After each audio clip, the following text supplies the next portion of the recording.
యొక్క బోధనల ద్వారా ప్రహ్లాదుడి బోధనలు మానవ జన్మ ఉద్ధరణ అనేది మనము తెలుసుకుందాము.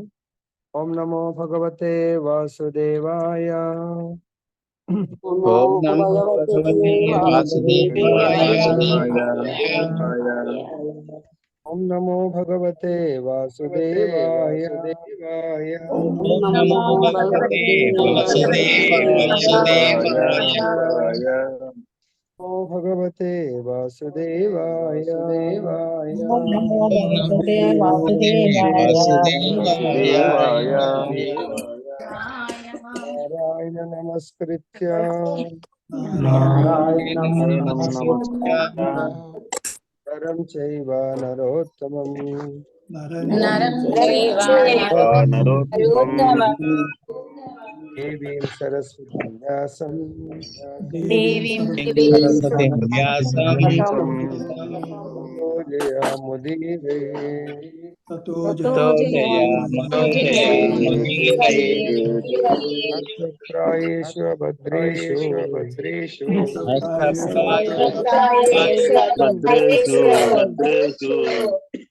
యం భాగవత సేవయా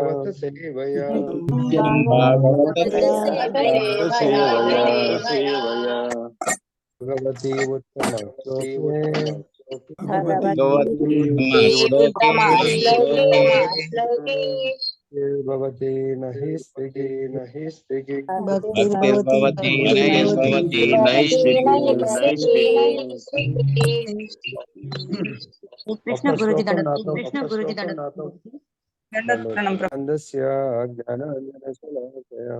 చక్షురున్మిళితం యేన తస్మై శ్రీ గురవే నమః.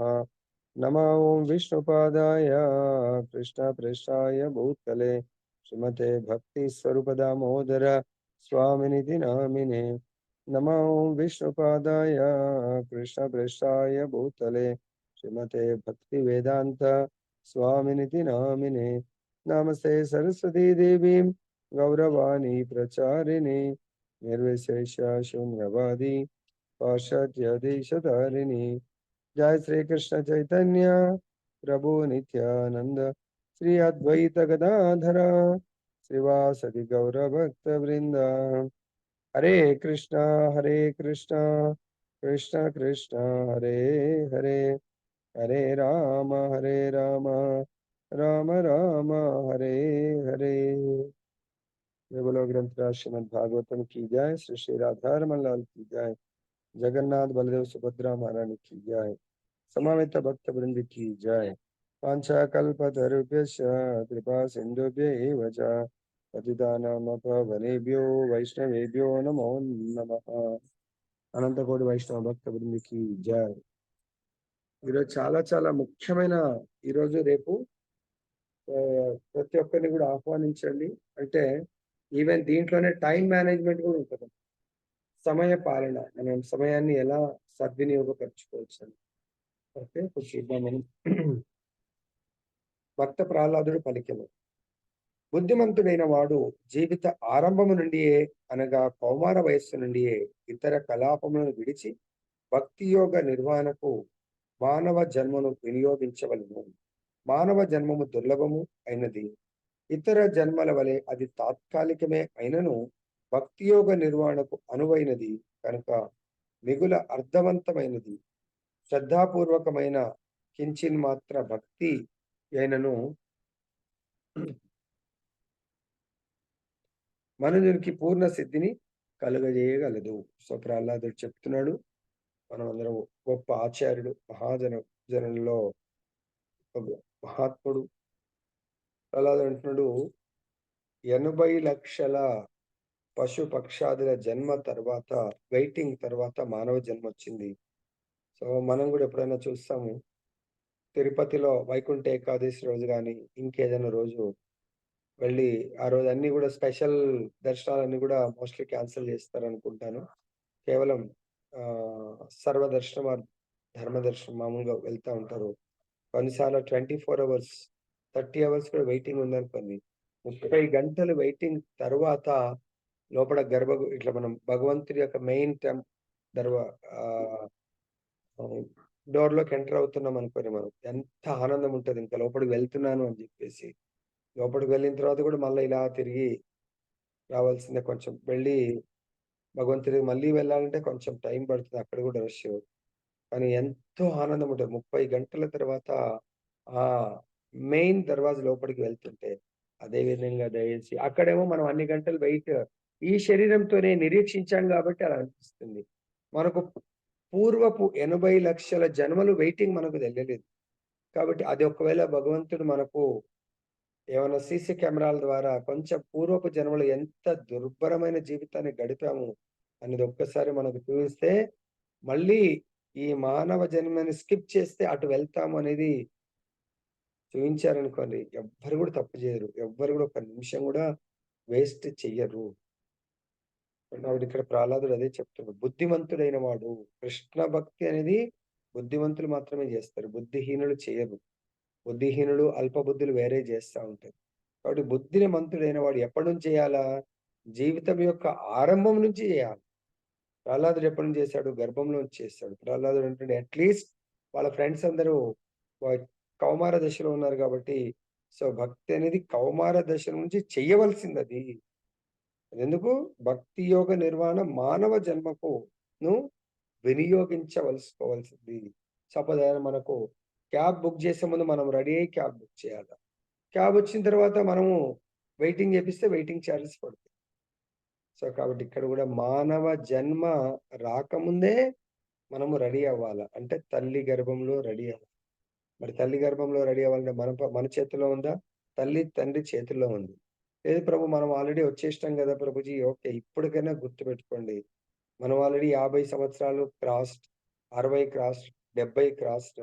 ఇప్పుడు ప్రతి క్షణం ఎలా అయితే మనము మన పిల్లల్ని ఎగ్జామ్ హాల్‌లో వెళ్ళక ముందే అన్నీ జెప్తా ఉంటాం ఇట్లా, అట్లా అని. ఒక్కసారి ఆ మెయిన్ గేట్‌లోంచి ఎంటర్ అయిపోయానంటే, వాళ్ళ సంపూర్ణ కాన్షియస్ మొత్తం ప్రతి క్షణము ఆ ఎగ్జామ్ గురించి, ఎగ్జామ్‌లో రాబోయే క్వెషన్స్ గురించి, ఎగ్జామ్‌కు మనం ఏదైతే సిలబస్ ఉందో దాని గురించే ప్రిపేర్ అవుతారు ఆ 2 గంటలు. దయచేసి మన జీవితం గూడా 100 ఏండ్లని పేరుకు మనది గూడా 2 గంటల, 2 నిమిషాల, 2 సెకన్లు ఉంటది తెలీదు. కాబట్టి ఎగ్జామ్ హాల్‌లో వెళ్ళిన తర్వాత ఫుల్ అటెంటివ్‌గా ఉంటాం. అదే విధంగా మనం ఆల్రెడీ మానవ జన్మ అనే ఆ! ఎగ్జామ్ రాయడానికి రెడీగా ఉన్నాము. ఎక్కడ మన ఎగ్జామ్ హాల్ ఇది? ఈ భౌతిక ప్రపంచం అనే కాలేజ్‌లో, మనకు కూడా ఇన్‌స్టిట్యూట్‌లో ఇప్పుడేదన్నా ఎగ్జామ్ రాయడానికి వెళ్ళినప్పుడు సీబీఐటీ క్యాంపస్‌లో పడ్డదంటాం. ఆ క్యాంపస్‌లో ఎక్కడంటే అక్కడ కూర్చుంటామా? కూర్చోం. అక్కడ వెళ్ళిన తర్వాత ఆ హాల్ చూసుకుంటాం మనం. ఆ హాల్‌లో మళ్ళీ సీబీఐటీ క్యాంపస్ అనే భౌతిక ప్రపంచం, దాంట్లో ఎన్నో బిల్డింగ్స్ ఉంటాయి. ఏ బిల్డింగ్ అనేది మేబీ 14 బిల్డింగ్స్ ఉండొచ్చు. మనకు గదా 14 లోకాలున్నట్టుగా. సో, అక్కడ ఏ బిల్డింగ్ అనేది జూసుకుంటాం. మనం గూడా భూలోకంలో ఉన్నాం. ఇక్కడ మళ్ళీ అక్కడ వెళ్ళిన తర్వాత ఏ హాల్ జూసుకుంటాం. ఓకే. ఏ హాల్ అంటే మనం భారతదేశంలో ఉన్నాము. ఆ హాలు. మళ్ళీ అక్కడ మన టేబుల్ ఒకటుంటుంది. ఏ టేబుల్ అంటే భారతదేశంలో మనకు మన రాష్ట్రమే అనుకోండి, ఏదైనా అనుకోండి. తర్వాత నా యొక్క నంబర్, ఆ సీరియల్ నంబర్ దగ్గర నేను కూర్చోవాలి. సో, కాబట్టి మన ఇల్లు అనే ఏదో పూరి గుడిసెలో నేను కూర్చున్నాను. ఎగ్జామ్ రాయడానికి. దయచేసి గుర్తుపెడి వెరీ ఇంపార్టెంట్. సో, ఇక్కడ మనము నిర్వహణకు మానవ జన్మను ఎగ్జామ్ రాయడానికి ఇప్పుడు నేను రెడీ అవ్వాలా? సో, ఎగ్జామ్‌కు ముందు పేపర్ ఇచ్చే ముందు ఇన్‌స్ట్రక్షన్స్ ఇస్తారు. ఇన్విజిలేటర్స్. ఎలా రాయాలి ఏంటి అనేది. మనకు కూడా మన గురుదేవుల వారు మొత్తం బోధిస్తున్నారు. ఎగ్జామ్ ఎలా ఉంటుందని జెప్పేసి. అది విన్నప్పుడు అక్కడైతే ఇన్విజిలేటర్ ఉంటారు. మన ఎగ్జామ్ అనే మృత్యు సమయంలో ఇంకెవరు ఇన్విజిలేటర్స్ ఉండరు. సో, మనము నిత్యము, నిరంతరము ఎవరి కొరకైతే ధ్యానిస్తామో వాళ్ళే కనబడతారు. ఆ యొక్క భోగాలు కనబడతాయి. సో, దానికి మనం వెళ్ళిపోతాం. ఆ జన్మను తీసుకోవడానికి. కాబట్టి దయచేసి మానవ జన్మము దుర్లభమైంది. మనకు గూడా ఏదన్నా ఐఏఎస్ అనుకోండి. ఐపీఎస్, ఐఏఎస్, సివిల్స్ మన లైఫ్‌లో అది ఇంకా లాస్ట్ చాలా అటెంప్ట్స్ చేశాము. లాస్ట్ అటెంప్ట్ అది. మళ్ళీ ఇంకా ఐఏఎస్ అనేది మర్చిపోవాలి. ఇంక మనకు అర్హత లేదు అనుకుంటే ఆ ఎగ్జామ్ చాలా శ్రద్ధతో రాయాల. మనం కూడా మానవ జన్మ అనేది చాలా దుర్లభం. ఒక్కసారి స్కిప్ అయిపోయి మనం ఎండ్ లైఫ్ లో భరత మహారాజు కదా జింకని కోరుకున్నట్టుగా మనం కూడా వేరే ఏదైనా కోరుకున్నాం అనుకోని అక్కడికి వెళ్ళిపోవాల్సి వస్తుంది. దయచేసి అటువంటి మిస్టేక్ మాత్రం చెయ్యకండి. ఇతర జన్మల వాళ్ళు అది తాత్కాలికమే అయినను, ఎగ్జామ్ రాయడానికి వచ్చాం తాత్కాలికమే, కానీ భక్తి యోగ నిర్వహణకు అనువైనది కనుక మిగుల అర్థవంతమైంది. 80 లక్షల జన్మలు అర్థవంతమైనవి కావు. కేవలము మానవ జన్మ మాత్రమే సారవంతమైంది, అర్థవంతమైంది. కాబట్టి శ్రద్ధాపూర్వకమైన మనకు ఎగ్జామ్ ఇంకా ఆ అటెంప్ట్ లాస్ట్ అటెంప్ట్. మానవ జన్మ కూడా చాలా ఉత్తమమైనటువంటి జన్మ. అది దేని కొరకు? భగవత్ ప్రాప్తి కొరకు. శ్రద్ధాపూర్వకమైన కించిన్ మాత్ర భక్తి అయినను మనుజుని పూర్ణ సిద్ధిని కలుగజేయను. దీనికి మనకు భగవద్గీతలో శ్రద్ధాపూర్వకమైన కించిన్ మాత్రం, కొంచెమైనా కూడా. ఏ శ్లోకం టాలీ అవుతుంది భగవద్గీతలో మనకు? ఇవాళ చాలా అత్యంత శ్రద్ధతో ఈరోజు అన్ని పనుల్ని పక్కన పెట్టండి. ఓకే, ముఖ్యంగా ఈరోజు ప్రహ్లాదుడి యొక్క కృప వల్ల వీలైతే ఎవరి దగ్గర భాగవతం ఉందో మనకు ఆల్రెడీ ఇవైతే ఈరోజు 15 శ్లోకాలు, రేపు 15 శ్లోకాలు నేను చెప్తాను. మీరు కూడా సమయం ఉంటే ఒకవేళ చదివే అంత లేకపోతే వినండి. 15 శ్లోకాలు ఈరోజు వినండి, రేపు 15 శ్లోకాలు ఇది అయిపోతుంది. అదేవిధంగా 8, 9 అధ్యాయాలు కూడా పర్సనల్ గా కూడా వీలైతే శ్లోక తాత్పర్యం చదువుకోండి. తర్వాత ఈ 2 పనులు శ్రవణం, కీర్తనం. తర్వాత వీలైనంత మట్టుకు స్పెషల్లీ రిటైర్ అయిన వాళ్ళు వేరే బిజినెస్ బంద్ చేయండి. ఈ రోజు డ్యూటీలో ఉన్న వాళ్ళంటే కొందరికి లీవ్ దొరుకుతుంది, దొరకదు. కాబట్టి 64 రౌండ్స్ టార్గెట్ చేసి గ్రూప్ లో పెట్టండి. కొందరు నాకు పెడుతుంది, నాకు కాదు, గ్రూప్ లోనే పెట్టండి, లేకుంటే మీ గ్రూప్ లీడర్ పెట్టి దాంట్లో పెట్టండి. 64 రౌండ్స్ ఎవరైతే భగవంతుడి యొక్క నామ సంకీర్తన జపాయజ్ఞం చేస్తారో నరసింహస్వామి యొక్క స్పెషల్ కృప గ్యారంటీ ఇస్తున్నాను నేను మీకు. నెక్స్ట్ నరసింహ చతుర్దశికి మీ ఇంట్లో కానీ మీరు కానీ చాలా ఉత్తమమైనటువంటి భక్తి యోగ ప్రాక్టీస్ లో ఉంటారు. ఓకే, నెక్స్ట్ శ్లోక చూద్దాం. యథా హి పురుషస్య ఇహ విష్ణు పాదోపసర్పణం యదేశ సర్వభూతానాం ప్రియ ఆత్మేశ్వర సుకృత్. భగవద్ధామనకు బెడలుటకు మానవ జన్మము అవకాశం ఒసగగలదు. సో దయచేసి భగవంతుడు మనల్ని తిరిగి భగవద్ధామానికి పిలిపించుకోవడానికి మాత్రమే మనందరికీ ఆయన యొక్క స్పెషల్ కృప కరుణతోనే మానవ దేహాన్ని ప్రసాదించడం జరిగింది. మనం ఇంకా అంటాము ఈ మానవ దేహం ఇవ్వటమే విశేషమైనటువంటి కృప. మరి మానవ జన్మ ఇచ్చిన తర్వాత అన్ని కష్టాలే ఉన్నాయి ప్రభుజీ అంటే అవి నిజంగా కష్టాలు కాదు. మన పిల్లల్ని కదా అడ్మిషన్ ఏదన్నా రెసిడెన్షియల్ టాప్ కాలేజీలో అడ్మిషన్ చేస్తే ఎవ్రీడే ఎగ్జామ్ పెడతారు. ఎందుకు? వాళ్ళ కాలేజ్ నుంచి బయటకు వచ్చే వరకు వాళ్ళు చాలా జమ్ అయిపోవాలి వాళ్ళని. సో కాబట్టి మనం కూడా మానవ జన్మ, ఈ మానవ దేహంతో ప్రతిరోజు ఎగ్జామ్స్ రాస్తా ఉండాలి. దేని కొరకు? భగవద్ధాం వెళ్ళడానికి కొరకు.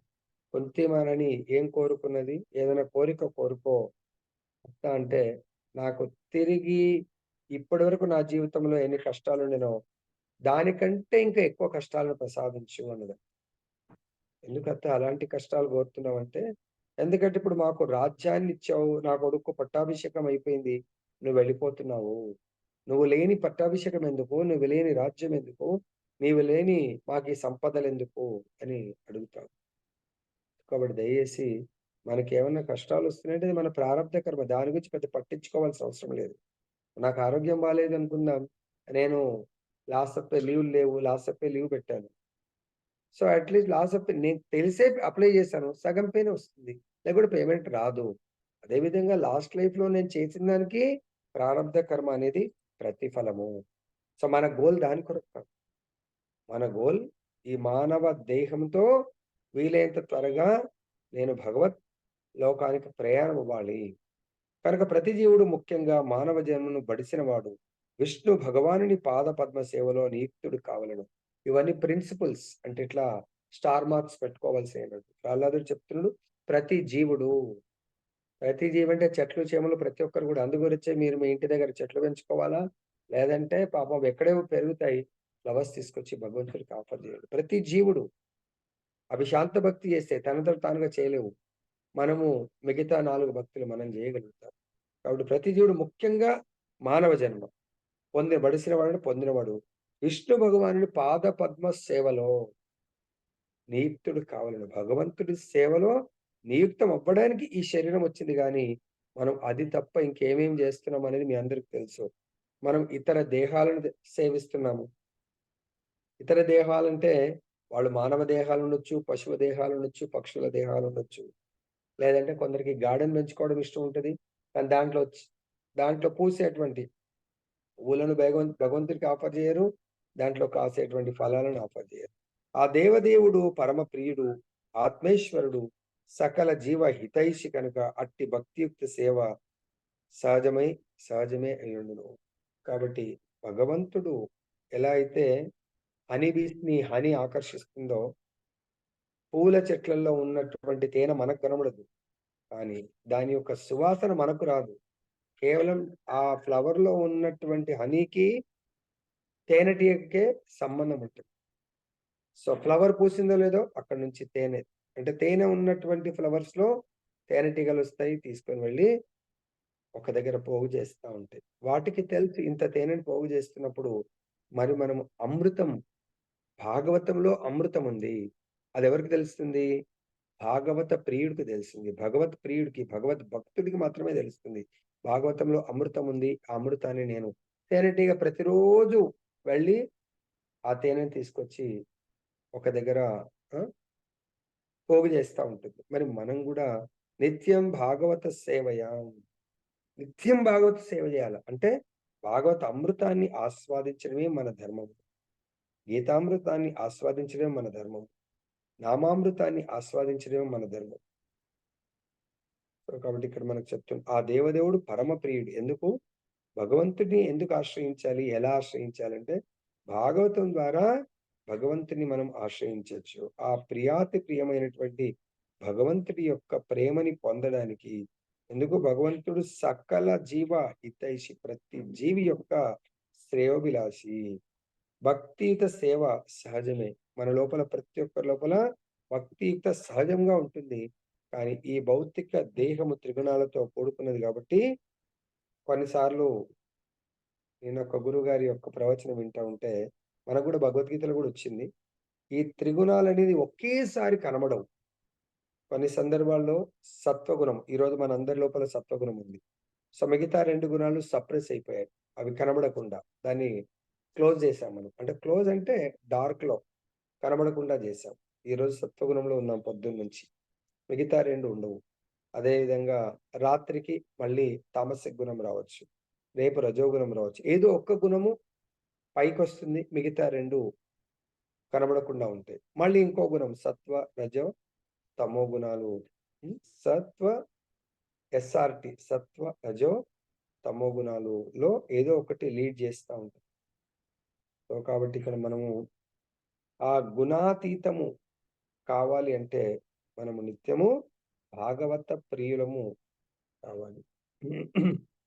దీనికి మనకు ఎందుకు భాగవత ప్రియులం కావాలి? భగవంతుడు పరమ ప్రియుడు, ప్రతి ఒక్కరిని ప్రేమించేవాడు, ప్రతి ఒక్కరి మిత్రుడు, బంధువు, శ్రేయోభిలాషి. దీనికి సంబంధించి భగవద్గీతలో ఇదేమో ప్రహ్లాదుడు చెప్తున్నాడు. భగవద్గీతలో దయచేసి ఇక్కడ గుర్తుపెట్టుకోండి, 1 నుంచి 30 శ్లోకాలు చక్కగా విన్నారంటే తప్పకుండా మీకు ఈ రోజే దాని యొక్క రిజల్ట్ ఉంది. ఫస్ట్ శ్లోకంలో ఏం చెప్పారు? మానవ జన్మ అతి దుర్లభము. అట్లీస్ట్ ఒక 2-3 పాయింట్ ఓన్లీ తాత్పర్యం చెప్తున్నాను. ఆ 2-3 పాయింట్స్ గుర్తుపెట్టుకోండి. ఫస్ట్ దానికి సెకండ్ దానికి ఏం లింక్ ఉంది.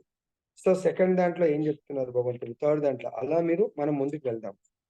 సో ఫస్ట్ దాంట్లో మనకు చెప్పింది భక్తి అనేది బుద్ధిమంతులు చేస్తారు. ఆ బుద్ధిమంతులు జీవిత ఆరంభం నుంచే, అంటే కౌమార వయస్సు నుంచి 5 సంవత్సరాల ప్రాయం నుంచి భక్తి యోగాన్ని చేయవలసిందే. ఎందుకు చేయాలా? మానవ జన్మ అతి దుర్లభము అని చెప్పేసి చెప్తారు. ఆ భక్తి యోగం మనకేం కల్పిస్తుంది? పూర్ణ సిద్ధిని కల్పిస్తుంది. 2వ శ్లోకం దీనికి నెక్స్ట్ స్టెప్. 2వ శ్లోకంలో ఏమంటారు? పూర్ణ సిద్ధి అంటే మానవుడు భగవద్ధామానికి వెళ్ళడానికి మానవ జన్మ. నెక్స్ట్ కంటిన్యూ చూసుకోండి. ఇలా మానవ జన్మ మనకు గొప్ప అవకాశాన్ని కల్పిస్తుంది. కాబట్టి ప్రతి జీవుడు విష్ణు ఆర్ కృష్ణుడి యొక్క దేంట్లో ఉండాలా?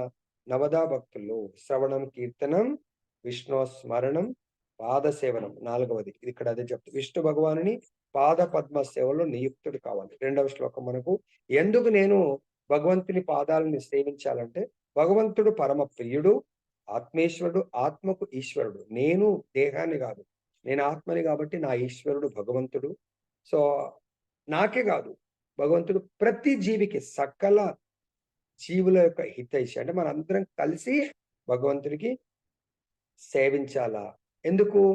నా సహజ ధర్మమే భగవంతుని సేవించడం. చూడండి, ఒకటి తర్వాత ఒకటి, 3వ దానికి వెళ్దాం. అలా ప్రతిదీ అలా గుర్తు పెట్టుకోండి. నాకు అయిపోయిన తర్వాత 15 మంది అట్లీస్ట్ 15 కొటేషన్స్ లాగా చెప్పాలి. ఎవరు చెప్తారో గుర్తు పెట్టుకోండి ప్రతి దాంట్లోంచి. అదే చెప్పండి, ఇక మిగతాది వినకండి. ఒకటి ఎస్ కన్ఫర్మ్ చేసి, ఎస్ నేను ఫస్ట్ దాంట్లోంచి ఈ పాయింట్ చెప్తాను, రెండో వాళ్ళు సెకండ్ దాంట్లో చెప్తాను, మూడో వాళ్ళు నాకు ఇది అర్థమైంది ఇది చెప్తాను నేను అని పెట్టుకోండి. 3వ శ్లోకం. సుఖమైంద్రియకం దైత్య దేహ యోగేన దేహినాం సర్వత్ర లభ్యతే దైవాత్ యథా దుఃఖమయత్నతః. సో ఇప్పుడు నెక్స్ట్, ఇది మనకు ఎల్హెచ్ఎస్, ఇది చెయ్యండి అని చెప్పాడు, కానీ మనము చేయలేకపోతున్నాము. దానికి కూడా కారణం చెప్తున్నాడు. భక్త ప్రహ్లాదుడు పలికెను, దైత్య కులమున పుట్టిన మిత్రులారా, దేహ ఇంద్రియార్థముల సంపర్కము వలన అనుభూతములయ్యేటి సుఖము గత కర్మానుసారము ప్రతి జన్మలోనూ లభించినది అయ్యున్నది. మనము ఈ భగవంతుని చేరుకోవడానికి కొరకు భగవంతుని యొక్క భక్తియుక్త అంటే భగవత్ పాద పద్మాల సేవ ఎందుకు చేయలేకపోతున్నామంటే, ప్రతి జన్మలో మనకు ఆల్రెడీ ఈ శరీరం 24 అంశములతో కూడుకున్నది. ఓకే, దాంట్లో 11 ఇంద్రియాలు, కర్మేంద్రియాలు, జ్ఞానేంద్రియాలు, మనసు, నెక్స్ట్ ఇంద్రియార్థాలు. సో కాబట్టి ఇంద్రియార్థాలు అంటే ఇంద్రియాల యొక్క భౌతిక లక్ష్యాన్ని ఇంద్రియార్థాలు అంటారు. ఆ భౌతిక లక్ష్యం అనేది ప్రతి జన్మలో కూడా మనము పొందుతున్నాము. ఏ విధంగా? కర్మానుసారంగా. దాన్నే ప్రారబ్ధ కర్మ ప్రకారము. ప్రారబ్ధ కర్మ మనకి ఏం చేస్తుందంటే, లాస్ట్ లైఫ్ లో చేసినటువంటి కర్మ ఫలాలను మనకు శాంక్షన్ చేస్తుంది. అది మంచి కర్మ అయితే మంచి కర్మ ఫలాలు, చెడు కర్మ అయితే చెడు కర్మ ఫలాలను మనం దాని గురించి పెద్ద తపస్సు చేయవలసిన అవసరం లేదు, ఆటోమేటిక్ వస్తాయి అన్నమాట. లైక్ ఎట్లయితే ఒక గిర్నీలో పిండి మనం విసిరించాలని వెళ్తే పైన పోస్తే కింద ఒకవేళ కరెంట్ ఉందంటే కింద ఆటోమేటిక్ వస్తుంది. మనం పైనుంచి పూర్వకాలం కదా ఆ రోల్లో వేసి ఇలా దంచితేనే అయినట్టు కాదు, బై డిఫాల్ట్ ఆ ప్రోగ్రామ్ అన్నాడు, పైన పోస్తే కింద పిండి పట్టుకోవచ్చు మనం. అలానే మన ప్రారబ్ధ కర్మ పైన పోసాం కాబట్టి పిండి కింద వస్తుందని, దానికి పెద్ద కష్టపడాల్సింది ఉంటుందా? పైన జొన్నలు పోసాము, కింద సంచి కానీ ఒక బౌల్ పెట్టేస్తే పిండి పడుతుంది. అలానే మనం లాస్ట్ లైఫ్ లో కర్మలు చేశాం కాబట్టి ఈ లైఫ్ లో దాని ఫలం పిండి రూపంలో అనుభవించవలసిందే. దాని గురించి పెద్ద కష్టపడేది లేదు. ప్రతి జన్మలో లభించిందే అయింది. ప్రతి జన్మలో అది అనుభవిస్తున్నాం. ప్రతిసారి ప్రతి పండగకు లేకుంటే మనకు గోధుమలు అయిపోగానే పిండి అయిపోగానే వెళ్తున్నాము. ఇప్పుడైతే అందరు రెడీమేడ్లు తెచ్చుకుంటున్నారు, కానీ పూర్వకాలం ఇవి లేనప్పుడు ఖచ్చితంగా ప్రతి ఒక్కరు గిర్నీకి వెళ్ళి పిండి ఇసిరిపిచ్చి తీసుకొని రావాల్సిందే. దుఃఖం ఎట్లు కలుగుచుండునో అట్లే సుఖం కూడా అప్రయత్నంగా లభిస్తుంది. దుఃఖము సుఖ దుఃఖాలు ప్రారబ్ధ కర్మ వల్ల సుఖము ఎలా వస్తుందో, లైక్ గోధుమ పిండి తెల్లగా వస్తుంది, బియ్యం పిండి, గోధుమ పిండి, రాగి పిండి ఎర్రగా వస్తుంది. రాగులు వేయంగానే అంటే ఎట్లయితే పగలు ఇప్పుడు అంతా డే వచ్చిందో, రాత్రికి మీరు చంద్రుడిని ఏం ప్రే చేయాల్సిన అవసరం లేదు. చంద్రదేవ్ మీరు రావాలి, రాత్రికి మీరు రావాలి, ఆటోమేటిక్. మళ్ళీ రాత్రి అయిపోయిందా, మార్నింగ్ ఆటోమేటిక్. అలాగే మన ప్రారబ్ధ కర్మల్లో సుఖం ఎలా ఆటోమేటిక్ వస్తుందో దుఃఖం కూడా అలానే ఆటోమేటిక్ వస్తుంది. ఇది భౌతిక జీవితంలో. నెక్స్ట్,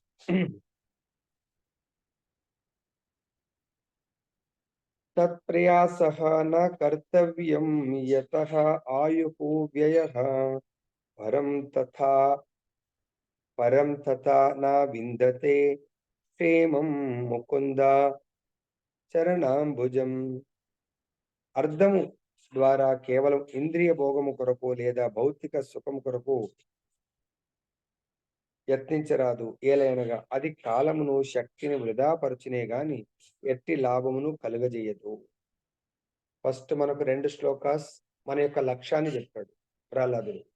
ఆ లక్ష్యం మనము ఎందుకు ఆ లక్ష్యం పట్ల దృష్టి సారించట్లేదు, ఇవి కారణాలు చెప్తున్నాడు. మనకొకసారి మన లక్ష్యము ఎందుకు, లక్ష్యమైతే ఉంది, కానీ ఆ లక్ష్యము సాధించడానికి ఎందుకు ప్రయత్నించలేకపోతున్నాను అంటే కారణాలు తెలిసిందంటే ఒక్కొక్క కారణాన్ని కట్ చేస్తా పోతే లక్ష్యం సైడు మనం ముందుకు సులభంగా వెళ్ళగలుగుతాం.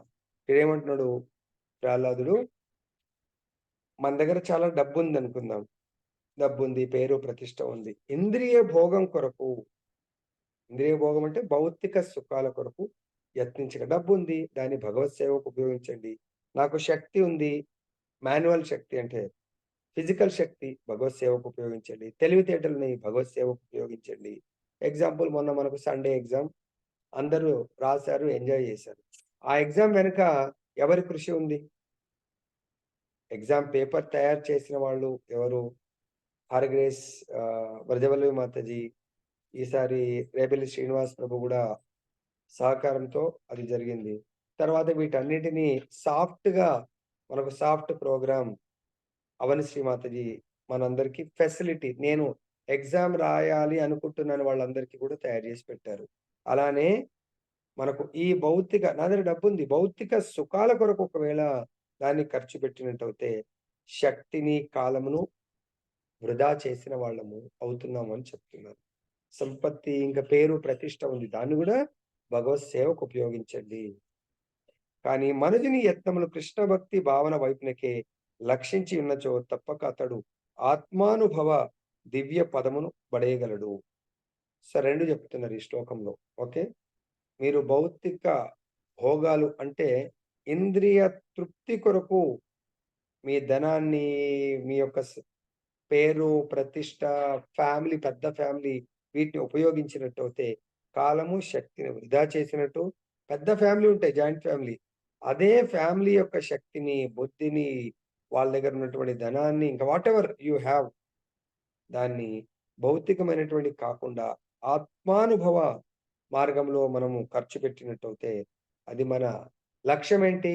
భగవద్ధామము చేరుకొని భగవద్ధామంలో మనకు అపాయింట్మెంట్ కావాలా, భగవద్ధామంలో శాశ్వత సేవలో మనం నియుక్తం కావాలా, అది చాలా సులభముగా దొరుకుతుంది అని చెప్తున్నారు. ఆర్థిక అభివృద్ధి అనేది యందు నెలకొనటం వలన అట్టి లాభము కలగనే కలగదు. సో కేవలము ధారావాహి ధనాన్ని సంపాదించడానికి కొరకే మన బుద్ధిని, శక్తిని, దేహాన్ని, తర్వాత మన ఫ్యామిలీ యొక్క బుద్ధి, శక్తి, దేహాలను ఉపయోగిస్తే దానివల్ల నిజమైన లాభము చేకూరదని ప్రహ్లాదుడు చెప్తున్నాడు. నెక్స్ట్ శ్లోక. తతో యతేత కుశలః క్షేమాయ భవమాశ్రితః శరీరం పౌరుషం యావన్న విపద్యేత పుష్కలం.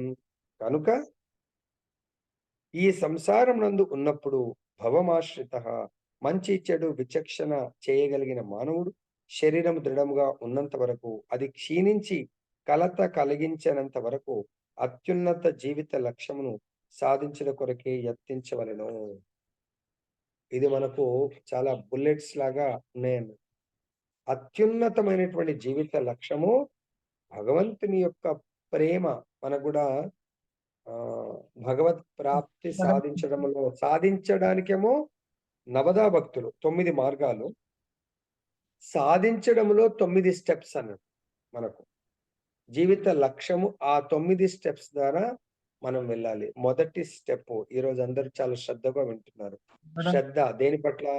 భగవంతుడి యొక్క భగవత్ ప్యూర్ లవ్, శుద్ధ ప్రేమను పొందడానికి అందరు ఈరోజు అత్యంత శ్రద్ధతో భాగవతాన్ని అటెండ్ చేస్తున్నారు. ఓకే, మొట్టమొదటిది శ్రద్ధ. దేని కొరకు? హైయెస్ట్ గోల్ భగవత్ ప్రేమని పొందడానికి కొరకు శ్రద్ధ. దాంట్లో మొదటిది శ్రద్ధ, రెండవది సాధు సంఘం. సో మనందరం కూడా అట్లీస్ట్ ఆన్లైన్ లో సాధు సంఘం చేస్తున్నాం. ఓకే, ఈ ఆన్లైన్ సాధు సంఘంలో మనం చేస్తుంది ఏంది? భజన క్రియ. అంటే భగవంతుడి యొక్క భాగవతామృతాన్ని శ్రవణం చేస్తున్నాం ఈ చెవుల ద్వారా. తర్వాత భజన క్రియ, తర్వాత మన లోపల తెలియకుండా ఈ రోజు చాలా పరమ పవిత్రమైన రోజు కాబట్టి ఆ నరసింహస్వామి ప్రహ్లాదుడి యొక్క బోధనల ద్వారా మన లోపల ఉన్నటువంటి 6 శత్రు సంహారం ఈరోజు హిరణ్యకశ్యపుని చీల్చి చెండాడాడు. ఎవరైతే ఈరోజు ఓత్ తీసుకోండి, స్వామి మీకు ప్రతికూలమైనటువంటి ఒక్క కార్యాన్ని కూడా చెయ్యను. ప్రతికూలమైన కార్యం చేస్తే హిరణ్యకశిపు, అనుకూలమైన కార్యం చేస్తే భక్తి యోగము ప్రహ్లాదుడు. మనం ప్రహ్లాదుడి యొక్క అడుగుజాడలో నడవాలనుకుంటే భగవంతుడు మనం రక్షిస్తాడు. ఎవరైతే హిరణ్యకశిపు అడుగుజాడలో నడవాలనుకుంటే భగవంతుడు మనల్ని సంహరిస్తాడు, రక్షించడు. కాబట్టి మీరు డిసైడ్ చేసుకోవాలి ఏ మార్గంలో నడవాలి అనేది.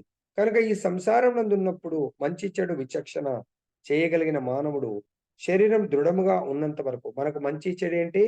చెడు అంటే భగవంతుడికి ప్రతికూలమైనటువంటి కార్యము, అంటే భక్తి యోగానికి విరుద్ధమైంది. నిన్న ఆల్రెడీ చెప్పడం జరిగింది. 3 కర్మలు: అకర్మ, వికర్మ, కర్మ అంటే సకామ కర్మ. సకామ కర్మ అంటే ఈ భౌతిక ప్రపంచంలో మంచి పనులతో అంటే పుణ్య కర్మలతో బంధింపబడము. వికర్మ అంటే చెడు కర్మలతో బంధింపబడము. ఈ మంచి చెడును మళ్ళీ తిరిగి తిరిగి అనుభవించడానికి ఇదే భౌతిక ప్రపంచంలో జన్మించాల్సి వస్తుంది. అదే భగవంతుడు చెప్పాడు. ఆ కర్మ అంటే త్రిగుణాలకు అతీతమైనటువంటి కర్మ, అది భగవత్ కర్మ, భగవంతుని ప్రసన్నం చేసేటువంటి కర్మ. ఎప్పుడు చేయాలా? మానవ శరీరం దృఢంగా ఉన్నప్పుడు మాత్రమే చేయాలి. అది వీక్ అయిపోయిన తర్వాత చేయాలన్నా కూడా చేయలేము. అది క్షీణించి కలత కలిగించినంత వరకు అత్యున్నత జీవిత లక్ష్యం సాధించడం కొరకే యత్నింపవలను. దీంట్లో ముఖ్యంగా మన ఆచార్యులు చెప్తారు, మన ఇంట్లో కూర్చుని భజన ఎప్పుడైనా చేయొచ్చు, కానీ చైతన్య మహాప్రభు చెప్పింది, ప్రభుపాదుల వారు చెప్పింది మనకు దివ్యమైనటువంటి సందేశాల్లో ఒక సందేశము ధామవాసము. ధామవాసం మనము వయసులో ఉన్నప్పుడే వెళ్ళగలము. ఓల్డ్ ఏజ్ ఈ ఇంద్రియాలు మొత్తం క్షీణించి నాన్ కోఆపరేషన్ మూమెంట్ లో ఉన్నప్పుడు మనం చేయలేము. ఇప్పుడు సపోజ్ చార్ధామే వెళ్తున్నాం. చార్ధామ్ వయసులో ఉన్న వాళ్ళు ఆ యొక్క తపస్య కొండల్లో నడవటం గాని, భగవద్ దర్శనానికి వెళ్ళినప్పుడు తపస్సుని ఎంజాయ్ చేస్తూ చేయగలుగుతారు. అదే ఓల్డ్ ఏజ్ వాళ్ళు చాలా కష్టంతో చేయగలుగుతారు. కొందరైతే ఇంకా లంగ్స్ ప్రాబ్లం ఉన్నవాళ్ళు నో క్వశ్చన్ అక్కడ వెళ్ళడం అనేది. ఒకటి ఆలోచించారు. అందు గురించే ప్రహ్లాదుడు చెప్తున్నాడు, యుక్త వయసులో ఉన్నప్పుడు అట్లీస్ట్ ఒక్కసారన్నా అన్ని ధామ దర్శనాలు చేయండి. నెక్స్ట్ శ్లోకం. పుంసో వర్ష శతం హి యయుస్తదర్థం చాజి తాత్మనః. మానవుని నిష్ఫలం యద సౌరాత్ర్యం శేతేందం ప్రాపితస్తమః. మానవుని ఆయుర్దాయము. సో ఇందాకేమన్నాడు? కాలము శక్తి వృధా అవుతుందన్నాడు. తర్వాత ఆ కాలము శక్తి వృధా కాకముందు, శక్తి అంటే యుక్త వయసులో ఉన్నప్పుడు, శక్తి ఉన్నప్పుడే జీవిత లక్ష్యాన్ని సాధించడానికి ప్రయత్నం చేయండి అని ఇప్పుడు సమయం గురించి చెప్తున్నాడు. మానవుని ఆయుర్దానము 100 సంవత్సరములు లిమిటేషన్ ఉంది. కానీ ఇంద్రియ నిగ్రహము లేని వారికి దానిలో సగభాగము అజ్ఞాన వశమున నిద్రయందే నశించిపోవును. కనుక అట్టి వాని ఆయువు కేవలం 50 సంవత్సరములు మాత్రమే. మనందరం 100 ఇయర్స్ అనుకున్నట్టయితే ఆల్రెడీ నాది 52 ఇయర్స్ అయిపోయింది. సపోజ్ ఆ భగవంతుడి యొక్క కరుణ కృప వల్ల నిజంగానే ఇంకా 48 ఇయర్స్ అవకాశం ఉందనుకుంటున్నాను. జీవించలేము. ఇటైతే అదైతే చాలా కష్టం. కానీ భగవంతుడి అనుగ్రహం ఎలా ఉండాలా? సపోజ్ ఒక అంత లాంగ్ కేటాయించకున్నా కూడా ఒక 20 ఇయర్స్, 52 అంటే 20 ఇయర్స్ అనుకుందాం. రాత్రి 12 గంటలు, డే 12 గంటలు. ఈ 20 ఇయర్స్ లో నేను చేస్తుంది ఎన్ని గంటలు? భగవంతుడి కొరకు ఆలోచిద్దాం మనం. పొద్దున 4 నుంచి 8:30 మాక్సిమం 9 వరకు భగవంతుడి. 4 నుంచి 9 ఎన్ని గంటలైంది? 5 అవర్స్. ఈవినింగ్ ఎన్ని గంటలు? 6 to 8 అనుకుందాం. ఎన్ని గంటలు? 6 to 8, 2 అవర్స్. 5 to 7 టోటల్ మనకు భగవంతుడు ఇచ్చిన కాలం ఎంత? భగవంతుడు మనకి ఇచ్చిన కాలం 24 అవర్స్. సరే, ఇంకొక అవర్ కూడా రోజు 8:30 లేకపోతే జపము అది కలిపి 8 గంటలు అనుకుందాం. నాకు 21 ఇయర్స్ ఆయుష్ భగవంతుడు ప్రమోట్ చేశాడు అనుకుందాం. అయితే నేను నిజమైన ఎఫెక్టివ్ జీవితం ఎంత కాలం గడుపుతున్నట్టు? ఎన్ని ఇయర్స్ గడుపుతున్నట్టు? రోజుకి 8 గంటలే నేను భగవంతుడు నాకిచ్చిన లక్ష్యం కొరకు జీవిస్తున్నాను. మిగతా 16 గంటలు భగవత్ లక్ష్యాన్ని చేరుకునే విధంగా కాలాన్ని గడపట్లేదు. అంటే ఎన్ని ఇయర్స్ నేను కరెక్ట్ గా జీవిస్తున్నానంటూ 1/3 21 7 సంవత్సరాలు మాత్రమే. 7 సంవత్సరాలు మిగతా 14 సంవత్సరాలు వృధా చేస్తున్నట్టు. దయచేసి ఇప్పటికన్నా ఆలోచించండి. సమయం అయితే ఇచ్చాడు, కానీ 14 సంవత్సరాలు వేస్ట్ చేసి కేవలం 7 సంవత్సరాలే ఉపయోగించుకున్నాను నేను. దేని కొరకు? నా లక్ష్య సాధన భగవద్ధామం చేరుకొని భగవద్ధామంలో ప్రేమైక జీవితాన్ని గడపడానికి కొరకు. మనందరి పరిస్థితి అదే ఉంది. దాంట్లో 14 గంటల్లో నిద్ర చాలా ప్రేమ. తామసికులందరికీ కూడా 8 గంటలు, 9 గంటలు, 10 గంటలు ప్లస్ చుట్టాలు బంధువులతో మాట్లాడడం చాలా ప్రేమ, ప్లస్ భౌతికమైనటువంటి కార్యాలు అటెండ్ చేయడానికి ప్రేమ, ప్లస్ డ్యూటీస్ చేయడము తప్పదు. సరే, ఎవరైతే డ్యూటీలో ఉన్నారో రిటైర్ అయిన వాళ్ళు కూడా అదే పరిస్థితి ఉంది. అతి కష్టంతో క్లాస్కి రావడం పిలవంగా ఎవరి కొరకు క్లాసు, ఎవరి జీవితాన్ని మీరు వ్యర్థం చేసుకుంటున్నారు ఆలోచించండి. ఓకే, నెక్స్ట్ చూడండి. ఎక్కడ ఏ విధంగా ఆల్రెడీ మనది వ్యర్థమైపోయింది. ఇప్పుడన్నా ఆ వ్యర్థమైన దాని గురించి గతః ఎలా మనం వ్యర్థం చేసుకున్నామో నెక్స్ట్ శ్లోకంలో చెప్తున్నాడు. ముగ్ధస్య బాల్యే కైశోరే క్రీడతో యాతి వింశతిః జరయాగ్రస్త దేహస్య యాత్య కల్పస్య వింశతిః. పసితనపు ముగ్ధావస్థలో మనిషికి 10 ఏళ్ళు గడిచిపోయినవి. ఈ 100 ఏళ్లలో ఆ 10 ఏళ్ళు మనం భక్తే చేయలేదు. జీరో భక్తి చేశారు ఎవరన్నా? చేయలేము. జీరో భక్తి. భక్తి అంటే ప్రభుజీ మేము కూడా మా ఇంట్లో మేము బ్రాహ్మణులమే, మేము అది చేస్తాము, ఇది చేస్తాము. భగవంతుడికి అనుకూలమైనటువంటి, భగవంతుని ప్రసన్నము చేసుకునేటువంటి భక్తే మనకు ఎఫెక్టివ్. లేదు మిగతా దేవతారాధన, కేవలం ఆ దేవతలు ఇక్కడే భౌతిక ప్రపంచంలో బంధించబడేటువంటి ఆశీస్సులు ఇవ్వగలరు, ఇస్తారు కూడా. మనం అదే కోరుకొని భక్తి చేస్తాం ఇంతకాలం. కాబట్టి 10 ఏళ్ళు అలా గడిచిపోయినాయి, 10 ఏళ్ల పిల్లల వరకు. ఇప్పుడు ఎవరైనా మీకు చిన్న పిల్లలు ఉంటే ఇది శ్లోకం శ్రద్ధగా విని మరి మీ పిల్లల జీవితాన్ని వ్యర్థం చేయాలనుకుంటే చెయ్యండి, సద్వినియోగపరచాలంటే పరచుకోండి. నెక్స్ట్ అదే రీతిగా కిషోరావస్థలో ఆటపాటల యందు, తర్వాత నెక్స్ట్ కిషోరావస్థ యుక్త వయసుకు రాకముందు ఆటపాటల్లో మరి 10 ఏళ్ళు గడిచిపోయినాయి. ఈ ప్రకారం 25 ఏళ్ళు బిఫోర్ మ్యారేజ్ బ్రహ్మచారి లైఫ్ వృధా చేసిండ్రు. అది ఎవరి బాధ్యత? తల్లిదండ్రి బాధ్యత. తల్లిదండ్రి పిల్లలు ఏది కోరితే అది ఇప్పించడం. గుడికి రాకున్నా పర్వాలేదు, మంచిగా ఇంట్లో ఎంజాయ్ చేయండి. ఇంకా తల్లి ఇంట్లో నువ్వు గుళ్ళొచ్చి ప్రసాదం తీసుకోవద్దు, మంచిగా ఇంట్లోనే తీసుకో. ఇంట్లో అమ్మ సండే స్పెషల్ నేను వండుతా అమ్మా, నువ్వేం ఫికర్ చేయవు. కూతురుకు కొడుకుకు అందరికి వండొస్తారు, ఇంటికి మాత్రం, గుడికి మాత్రం ప్రభుజీ కొంచెం ప్రసాదం తేవడం కష్టమైపోయింది. అవునా మాతాజీ? ఇంట్లో వంట ఇంట్లో చేయకపోతే నడుస్తుందా మాతాజీ? భర్తకు ఓకే, పిల్లలకు అందరికి చేయాలి కదా ప్రభుజీ, అందు గురించి ఇక్కడికి ఏం తీసుకురాలేదు. Okay, no problem. భగవత్ సేవ ఇంట్లో భగవంతుడి సేవ చేశాను ప్రభు. ఓకే, భక్తుల సేవ మా ఇంట్లో 2 పిల్లలు కూడా భక్తులే కదా ప్రభుజీ, మా హస్బెండ్ కూడా భక్తులే కదా ప్రభుజీ. ఏమైనా జపం చేస్తారని చేయరు కానీ భక్తులే ప్రభు. అది మన యొక్క అండర్స్టాండింగ్ అండి, అర్థం చేసుకోండి. అదే రీతిగా కిషోరావస్థలో ఆట పాటల యందు ఏం చేస్తారు పిల్లలు? పట్టిగానే టైం పాస్ ఏమీ ఉండదు ఆ గంట సేపు. ఈ ప్రకారం 20 ఏళ్ళు వ్యర్థమైపోతుంది. ఇక ముసలితనమున అసమర్థుడై లౌకిక కార్యములైనను చేయజాలక అతడు మరి 20 ఏళ్ళు వ్యర్థంగా గడపని. ఈ 20 నుంచి వాళ్ళు ఒక 40 ఇయర్స్ 60 వరకు దేంట్లో మునిగిపోతారు? గృహస్థాశ్రము, పెళ్లి చేసుకుంటారు, భోగాలను అనుభవిస్తారు, పిల్లల కొరకు పని చేస్తారు, భారాన్ని. అప్ టు 60 తర్వాత రిటైర్మెంట్. అప్పుడు ఏం చేస్తాం ప్రభుజీ? కాళ్ళ నొప్పులు, ఆ నొప్పులు, కళ్ళు కనబడతలేవు. దాంట్లో ప్లస్ పిల్లల గురించి ఎంతో కష్టపడ్డారు కాబట్టి పిల్లలు చూడట్లేదు, ఎక్కడో పోయిండు, పట్టించుకోవట్లేదు, దగ్గర లేరు, ఎన్నో బాధలున్నాయి. ఆ యొక్క చింతలో వాళ్ళు భగవంతుని కొలవలేరు.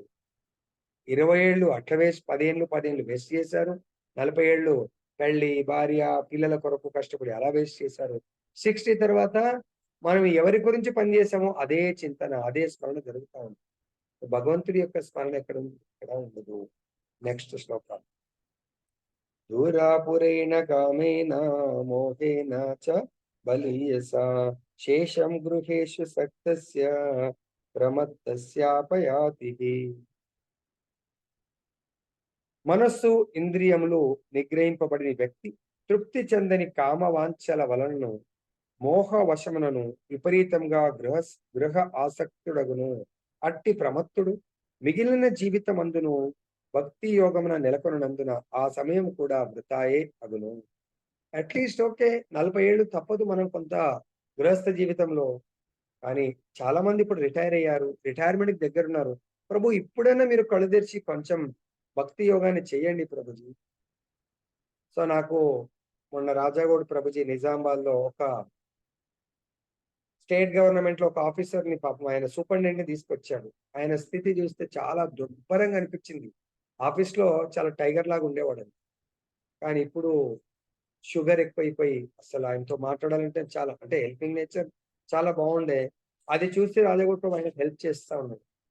కాలు షుగర్ ఎక్కువైపోయి కాలు కొట్టేశారు, ఒకే కాలు ఉంది. సో మొన్న జపమాల తీసుకోవడానికి వచ్చాడు, ఎండలు అనుకోకుండా షూస్. చాలా బాధ అనిపించింది. అంటే శరీరముని ఎంత ఇబ్బంది పెడతాం మనం బాగున్నప్పుడు. ఈ శరీరంతో మళ్ళీ నెక్స్ట్ ఇటువంటి శరీరం వస్తుంది, ఇంకా ఈ శరీరం కూడా రాదు ఇప్పుడు ఆయన. ఎందుకు? ఏమి కేవలం ఇక్కడ ఏమంటున్నాడు? మనస్సు ఇంద్రియం నిగ్రహించుకోలేదు. ఎందుకు? నిగ్రహించడం అంటే భగవత్ సేవ, నిగ్రహించుకోకపోవడం అంటే సమాజ సేవ అనుకోండి, ఫ్యామిలీ సేవ అనుకోండి, అది భౌతిక. దానివల్ల కూడా మళ్ళీ మనం ఏదో భౌతిక పేరు ప్రతిష్ట, అందరూ డబ్బుల కొరకే పని చేయకపోవచ్చు, పేరు ప్రతిష్ట కొరకు పని చేస్తూ ఉంటారు. వ్యక్తి తృప్తి చెందని కామవాంఛల వలన ఏమీ తృప్తి చెందదు. తర్వాత మోహవశమున విపరీతంగా గృహస్థుడగును. విపరీతంగా, గృహం అంటే ప్రాణం అంతేగా, కాబట్టి గృహ బంధాల్లో ఆయన బందీ అవుతాడు. అట్టి ప్రమత్తుడు మిగిలిన జీవితం అందు భక్తి యోగమున నెలకొనందున, భక్తి యోగమున నెలకొనలేడే. కాబట్టి ఆ సమయంలో కూడా సమయం అంతా వృధా అవుతుంది. ఇంకా కొంత వాళ్ళ ఇంట్లో పట్టించుకునే పరిస్థితి లేదు. ఇక వాళ్ళు కూడా ఈ ఎప్పుడు అంటే ఈయన పెన్షన్ వస్తుంది, కేవలం ఆయన పెన్షన్ కొరకు ఎదురు చూస్తారు తప్ప ఎవరైనా కానీ. ఇంకా ఆయన 10 కాలాలు ఎందుకు జీవించాలా? ఆయన ఉంటే మాకు పెన్షన్ వస్తుంది. మరి ఆయనకు సేవ చేస్తారంటే సేవ చేసేది లేదు. ఆ పెన్షన్ తీసుకోవాలా, భోగాలను అనుభవించాలి. పాప ఆ టెన్షన్ కు నా పెన్షన్ తీసుకుంటూ వీళ్ళు సుఖాలను అనుభవిస్తున్నారు అని ఆ మదన పడుతూ జీవితాన్ని చాలా దుర్భర జీవితంగా గడపాల్సి. అదే ఒకవేళ ఆయన చిన్నప్పటి నుంచి భక్తి అలవాటు అవుతే తనే వాలంటీర్ గా రిటైర్మెంట్ తీసుకునేవాడు, పిల్లల్ని సెటిల్ చేసేవాడు. అద్భుతమైన 2 కాళ్ళు కొట్టేసినా పర్వాలేదు, కానీ నా కళ్ళున్నాయి, చెవులున్నాయి, నోరుంది కాబట్టి భగవంతుడి యొక్క చింతనలో గడపగలుగుతాడు, భగవంతుడి యొక్క స్వాధ్యాయం చేయగలుగుతాడు, భగవత్ కథామృతం వినగలుగుతాడు, భగవంతుడి జపం చేయగలుగుతాడు. సో చూడండి, భగవద్భక్తుడికి అభక్తుడికి ఎలాంటి డిఫరెన్స్ ఉంటుంది.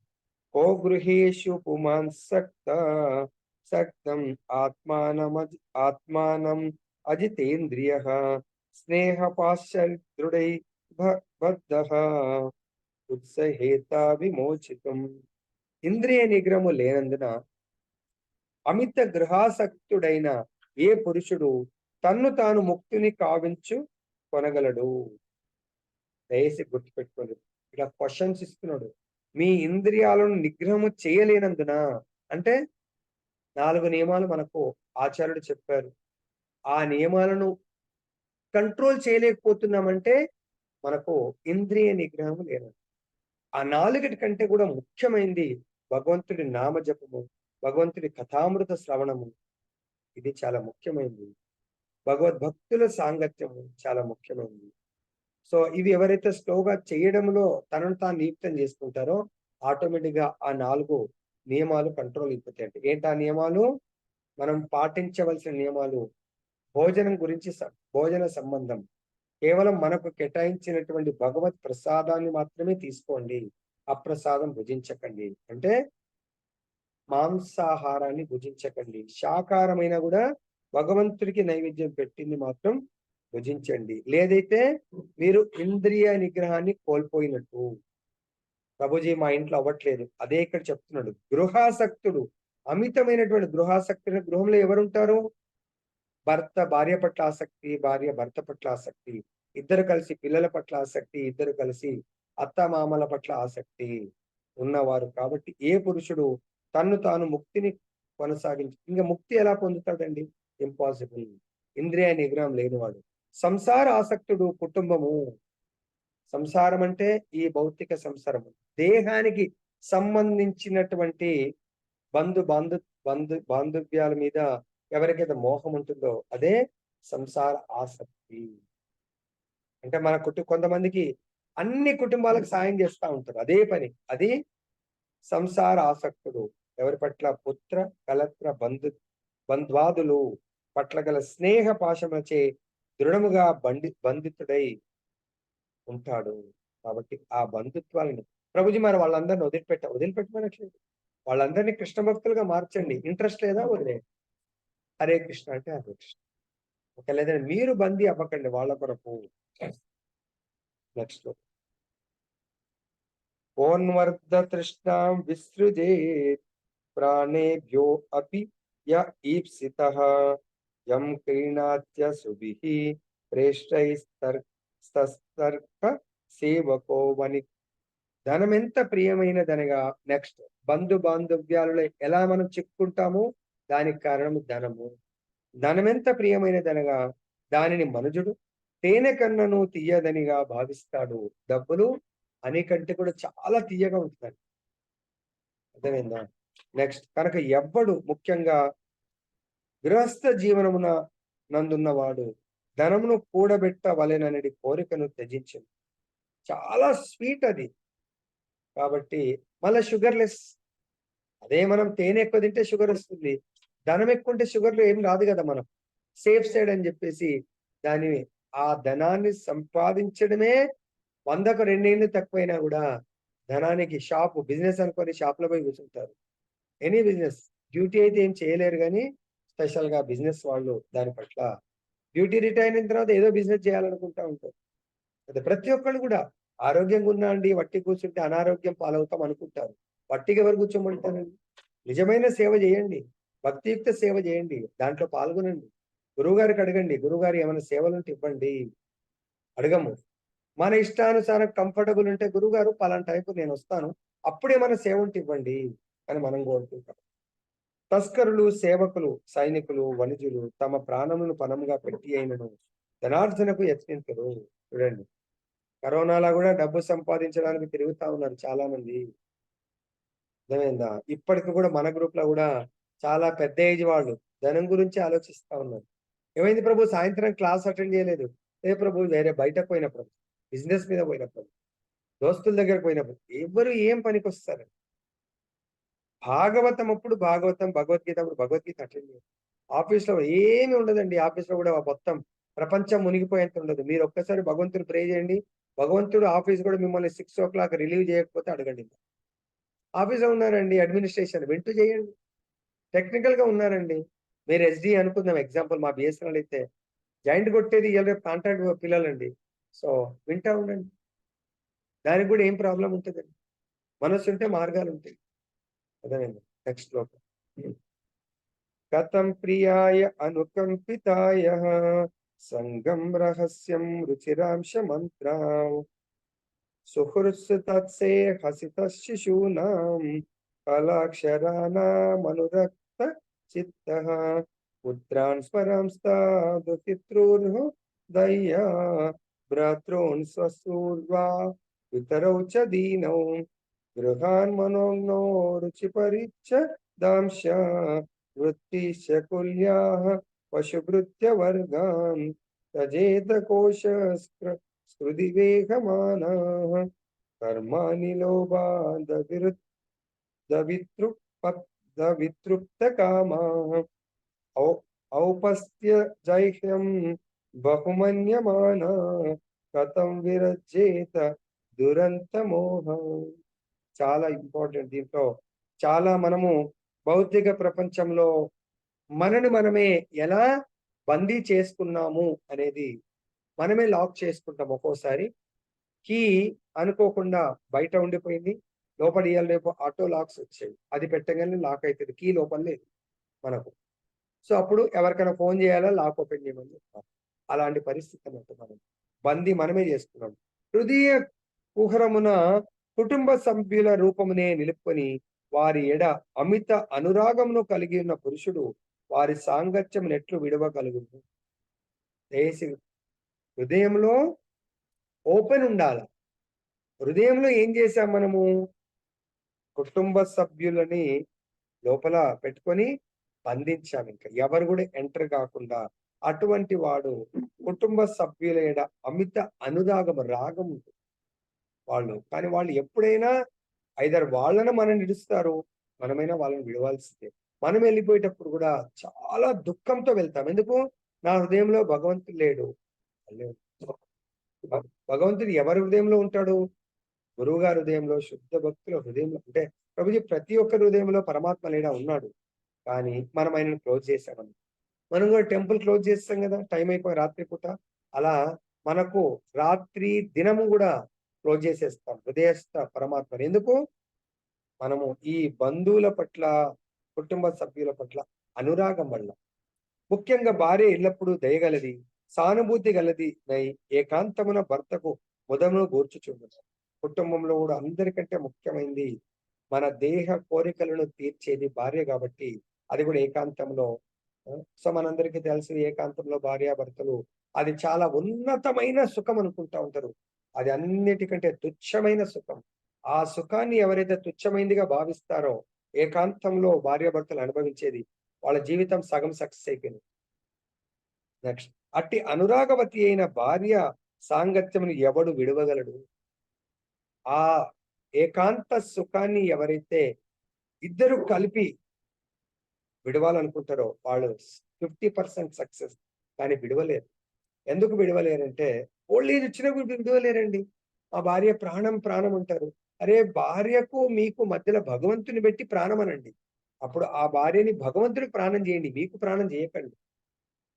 ఒకసారి ఆ అక్బర్ బీర్బల్ మాట్లాడుతున్నప్పుడు ఏదో విషయంలో బీర్బల్ అంటాడంట, ఈ మానవ దేహము బాద్షా చనిపోయే వరకు కూడా మైథున సుఖాన్ని కోరుతుంది. చనిపోయేవాడు కూడా అమ్మాయి అంటే వాడు ప్రాణం పడి చేస్తా ఉంటాడు, మైథున సుఖం.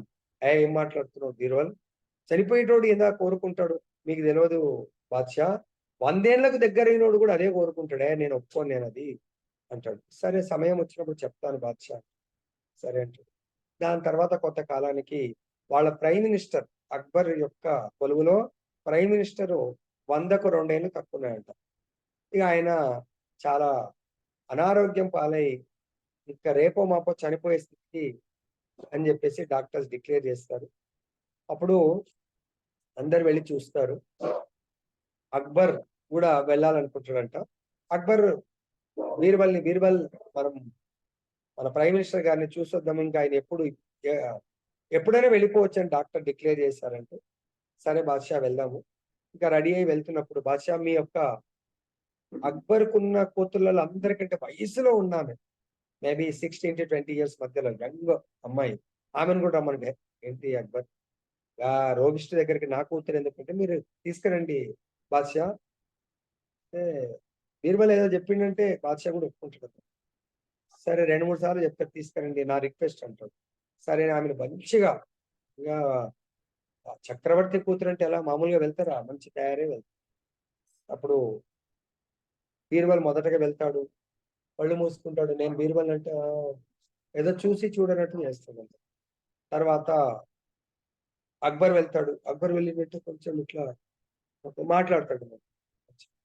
అదే అప్పుడు అంటాడు బీర్బల్, అక్బర్ బాద్షా ఇప్పుడు మీ అమ్మాయిని పంపించండి. అప్పుడు బీర్బల్ అంటాడు ఆ ప్రైమ్ మినిస్టర్ కు, ఇప్పుడు అక్బర్ వాళ్ళ చిన్న కూతురు, వయసులో ఉన్న కూతురు మిమ్మల్ని చూడ్డానికి వచ్చిందంటే ఆయన కళ్ళు ఇట్లా చేసుకొని చూస్తా ఉంటాడు. అటు పక్కకు అక్బర్ ఉంటాడు, ఇటు పక్కకు బీర్బల్ ఉంటాడు. ఆయన అలా అత్యంత ఆసక్తి ఇలా చూడడానికి ప్రయత్నం చేస్తారు. వీళ్ళిద్దరు వచ్చినప్పుడు చూడలేదంట. అప్పుడు అంటాడంట, మొన్న చెప్పినావు కదా గుర్తొచ్చింది అని. అవునయ్య, వాడు ఇప్పుడు చనిపోయే దాంట్లో ఉన్నప్పుడు నా కూతురు వచ్చింది అనగానే వాడు కళ్ళు ఇలా విప్పి చూస్తా ఉన్నాడు. అంటే అది అన్నది మైథున సుఖం. దాని కొరకే జీవిస్తూ ఉంటారు మనుషులు. అంటే దాని కొరకంటే ఇంకా భౌతిక భోగాల కొరకే జీవించేది. జనరల్ గా సామాన్యంగా నేను చెప్తాను, అందరూని కాదు అట్లా. తర్వాత చిన్న పిల్లల ముద్దు మాటలు శ్రవణ మనోహరముగా నుండును, వాత్సల్యయుతుడగు తండ్రి ఆ ముద్దు మాటలనే సదా తలపోయిచుండును. ఏ పురుషుడు వారి సాంగత్యమును విడిచిపెట్టగలడు? పెళ్ళైపోయింది, యుక్త వయస్సు, చాలా ఎంతో కోరుకున్నటువంటి సంతానం కలిగింది. ప్రభుజీ ఇక్కడ ప్రభుజీ పిల్లలే డిస్టర్బ్ చేస్తారు, పిల్లలు డిస్టర్బ్ చేస్తున్నారు, మీరు పిల్లల్ని డిస్టర్బ్ చేస్తారు. వాడు పడుకుంటే కూడా ఎత్తుకొని మీ మీద పెట్టుకోవాలనుకుంటారు, వాడుకొని ఆడుకోవాలనుకుంటారు. అది చెప్పకుండా పిల్లలు ఉన్నారు ప్రభుజీ, డిస్టర్బ్ అవుతుంది ప్రభు అంటారు క్లాస్. అరే పిల్లలతో ఉన్నా కూడా సో ఇయర్ ఫోన్ పెట్టుకొని క్లాస్ వినడానికి, రేపు ఆఫీస్ లో బిజీ, ఇంటికి పోగానే పిల్లల బిజీ ప్రభుజీ. అదే కథామృతము భగవంతుడి యొక్క బాల్య లీలలు 10th కాంటో భగవంతుడి యొక్క కథామృతం వినండి. మీ బాబుతో ఆడితే ఎంత ఆనందం ఉందో దానికంటే 1000 రెట్ల ఆనందం. కానీ ఆనందాన్ని మనం టేస్ట్ చూడలే కాబట్టి కోరుకోము. వృద్ధులకు తల్లిదండ్రులు, పుత్రులు, పుత్రికలు కూడా మనుజునికి అతి ప్రియమైన వారే. సంతానం అంటే ఫ్యామిలీ బంధాల్లో చాలా ఇరుక్కపోయిన వాడికి అందరి పట్ల ప్రేమనే ఉంది. తల్లిదండ్రులు గాని, తన యొక్క కుమారులు గాని, కూతుర్లు గాని, వైఫ్ గాని అందరి పట్ల. సో కాబట్టి అతనికి మనుజునికి అతి ప్రియమైన వారు కాబట్టి వాళ్ళని ఎలా విడిచిపెట్టగలడు? ముఖ్యంగా పుత్రిక తండ్రికి మిగుల ప్రియమైనది అయి ఉండును. ఆపోజిట్. జనరల్ గా కొడుకులు తల్లికి చాలా ప్రియం ఉంటారు, కుమార్తెలు తండ్రికి ప్రియమైనవి ఉంటారు. శాస్త్రం చెప్తుంది చూడండి. కాబట్టి చాలా ప్రేమ ఉంటుంది, విడిచిపెట్టలేరు వాళ్ళని. ఎందుకు? దీనికంటే ఉన్నత ప్రేమ మనం తెలుసుకోలేదు కాబట్టి ఇప్పటి వరకు. సపోజ్ మనకు దీనికంటే ఉన్నతమైన ప్రేమ రాధారాణి, కృష్ణుడు, సీతారాం వీళ్ళ పట్ల మనకు ప్రేమ, నరసింహస్వామి పట్ల ప్రేమ ఉందనుకోది, వీళ్ళ పట్ల బాధ్యత ఉంటుంది కానీ ప్రేమ ఉంది. బాధ్యత వేరు, ప్రేమ.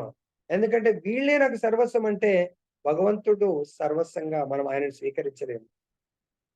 భగవంతుని సర్వస్వం అన్నప్పుడు వాళ్ళని కూడా నిజంగా ప్రేమించగలుగుతాము. భగవంతుడు లేకపోతే వాళ్ళని కూడా, మన సంతానాన్ని కూడా నిజమైన ప్రేమని చూపెట్టలేము. ఆమె అత్తవారింట ఉన్నప్పుడు ఆమెను గూర్చిన ఆలోచనలే అతని మనసులో మెదలుచుండును. ఎవ్వడు అట్టి సాంగత్యం విడవగలడు? ఇవేగాక ఇంటి అందు ఎన్నో చక్కని గృహ ఉపకరణములు, పశువులు, సేవకులు ఉండుట సహజమే. అట్టి సౌఖ్యములను ఎవడు త్యజింపగలడు? పట్టుపురుగు తాను బయటకు రాలేనట్లుగా గూడును అల్లుకొని దాని అందే బందీ అగును. ఆసక్తుడగు గృహస్థుడు అట్టి పట్టుపురుగు వంటి వాడే. కేవలము శిష్ణోదర సుఖము కొరకై అతడు ఇట్లు భౌతిక పరిస్థితులచే బద్ధుడగుచున్నాడు. ఇక అతడు ఎట్లు పడగలడు? కాబట్టి మనము బందీ అవ్వడానికి కారణాలు చూపిస్తా ఉన్నాడు. మరి ఇవి నన్ను బందీ చేస్తున్నాయంటే దాని నుంచి కొంచెం దూరంగా ఉండాలా? ఏ బంధము కూడా నన్ను భగవంతుడి నుంచి దూరం చెయ్యకూడదు.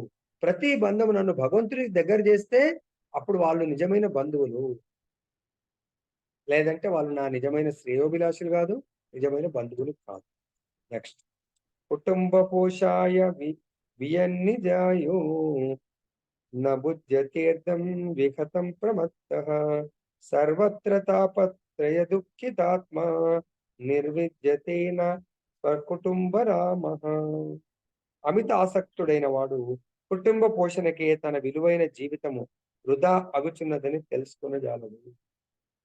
ఎవరైతే భగవంతుడి యొక్క జ్ఞానం ఉండదో వాడు నిజమైన జ్ఞానము భౌతికంగా చాలా అప్డేట్ చేసుకుంటూ ఉంటాడు. నాలెడ్జ్ ని టైం టు టైం అప్డేట్ చేసుకొని కుటుంబాన్ని, తనను కుటుంబాన్ని ఎలా గొప్పగా ఈ సమాజ మార్పుకు తగ్గట్టుగా మేము కూడా మారి సో సమాజంలో మాకు ఒక ఉన్నత స్థానం సంపాదించి జీవించాలని భౌతిక నాలెడ్జ్ ని అప్డేట్ చేసుకుంటాం కానీ ఆధ్యాత్మిక జ్ఞానాన్ని అప్డేట్ చేసుకోవడానికి ప్రయత్నం చెయ్యము మనము. కాబట్టి అటువంటి భౌతిక జ్ఞానం యొక్క అప్డేట్ వల్ల కాలము జీవితం వృధా అవుతుందే తప్ప సద్వినియోగపరచుకోలేము. ఎప్పుడు ఆధ్యాత్మిక జ్ఞానాన్ని అప్డేట్ చేసుకున్నట్టు. ఓకే, భౌతిక జ్ఞానం ఒక ఆఫీస్లో పనిచేస్తా ఉన్నాము, ఒకటి అవుట్డేటెడ్ అయిపోయింది, ఇంకోటి మన కంపెనీలో కొత్తది ప్రాజెక్ట్ వస్తుందంటే దాన్ని డెఫినెట్ గా అప్డేట్ చేసుకోవాలా. అవుట్డేటెడ్ దాని నుంచి అప్డేట్ మనం డెవలప్ అవ్వాలా. అట్ ది సేమ్ టైం నా యొక్క ఆధ్యాత్మిక జీవితాన్ని కూడా అప్డేట్ చేసుకోవాలా, లేదంటే నేను సర్వస్వాన్ని కోల్పోయినట్టే. పరతత్వానుభవనకు ఉపయుక్తమైనట్టి మానవ జన్మము పరతత్వ అనుభవం అంటే భగవంతుని గురించి అర్థం చేసుకోవడము. మానవ జన్మ అగోచరముగా చెడిపోవచ్చున్నదని తెలుసుకోవడంలోను అతడు విఫలుడగును. రోజు రోజు గడుస్తున్న కొద్దీ భౌతికంగా ఎంత అప్డేట్ చేసుకున్నా, చాలా మంది నాకు సీజీఎంలు కూడా తెలుసు, ఐఏఎస్ ఆఫీసర్ తెలుసు. వాళ్ళు ఇప్పుడు ఏం పని చేస్తున్నారండి? వాళ్ళ ఇంట్లో నథింగ్ బట్ ఒక పని మనిషి. వాళ్ళ పిల్లలకు సేవ చేస్తున్నారు. ఆడిపియటము, కూరగాయలు తీసుకురావటము. ఒకప్పుడు వాళ్ళ దగ్గర బిఎస్ఎన్ఎల్‌లో డిఓటీలో ఉన్నప్పుడు ఇది ఒక రాజభోగంలాగా సేవకులు, డ్రైవరు, ఇంట్లో పని మనుషులు ఎన్నో రకాలుగా. కానీ ఇప్పుడు ఆయన ఒక నథింగ్ బట్ ఒక పని మనిషిలాగా అయిపోయాడు. వాళ్ళు అలా యూజ్ చేసుకుంటున్నారు. ఎందుకు? భార్య, బిడ్డలను, మనమలను వాళ్ళందరినీ ఎంతో ప్రేమిస్తాడు కాబట్టి వాళ్ళకు దాసుడైపోయాడు గాని, భగవంతుడి దాసుడు కాలేకపోతున్నాడు. అటువంటప్పుడు ఇంత ఉత్తమ జన్మ, అంత గొప్ప పోస్ట్, ఒక స్టేట్‌కు బాస్ అయ్యే పుణ్య కర్మని వృధా చేసుకున్నాడండి ఆయన. నెక్స్ట్ లైఫ్ డబ్బులన్నీ ఖర్చు పెట్టిన తర్వాత నెక్స్ట్ లైఫ్ ఏం కర్మ ఉందండి? మేబీ మన యొక్క ఆగామి వెయిటింగ్ చేస్తా ఉంది. అదే బిఎస్ఎన్ఎల్ నువ్వు ప్రేమించావు కాబట్టి అక్కడ నీ కర్మ ఒక క్లాస్ 4 ఆర్ కాంట్రాక్ట్ లేబర్‌గా కూడా అనుభవించే కర్మని నువ్వు వెళ్ళాలా అదే బిఎస్ఎన్ఎల్. అదే డిపార్ట్‌మెంట్‌లో. మరి అటువంటి కర్మని అనుభవించాలా వద్దా అనేది భగవంతుడు చెప్తున్నాడు. ఈ జన్మలో ఒకవేళ నువ్వు సర్వధర్మాన్ పరిత్యజ్య మామేకం శరణం వ్రజ ఆం త్వాం సర్వ పాపేభ్యో మోక్షయిష్యామి. వానప్రస్థ జీవితాన్ని ఎన్నుకోండి. కంప్లీట్‌గా భగవంతుడికి శరణాగతి పొందండి. పిల్లలకు చెప్పండి. నేనిప్పుడు నా జీవితంలో డ్యూటీలో ఉన్నప్పుడు ఎలా అయితే సంపూర్ణ శరణాగతి డిపార్ట్‌మెంట్‌కు డెడికేటెడ్‌గా పనిచేశానో, ఇప్పుడు నేను ఇంతకాలం చేసి కాలం వృధా చేశానా, సద్వినియోగం పరుచుకున్నానో తెలియదు. ఇప్పుడు నా రిటైర్మెంట్ జీవితం ఎంత కాలం ఉన్నా పర్వాలేదు. కొద్ది సమయమైనా భగవంతుడికి సంపూర్ణ శరణాగతితో నేను జీవించాలనుకుంటున్నాను. ఆ యొక్క చైతన్యంతో భగవంతుడు మనల్ని ఉద్ధరిస్తాడు. కానీ చిల్లి గవ్వ కూడా వృధాగా ఖర్చు కాకుండా చూచుటలో మాత్రం అతడు మిగుల సావధానుడై వర్తించును. ఈ విధంగా సంసార ఆసక్తుడైన వ్యక్తి నిరంతరము త్రివిధ తాపములకు గురి అయి ఉన్నను. సాంసారిక జీవన రీతి పట్ల అభిరుచిని పొందడు. ఎవరైతే సంసారిక సంసార ఆసక్తుడైన వ్యక్తి నిరంతరము త్రివిధ తాపాలంటే ఆధ్యాత్మిక, ఆది భౌతిక, ఆది దైవిక. ఆధ్యాత్మిక అంటే నా మానసిక, శారీరక కష్టాలు.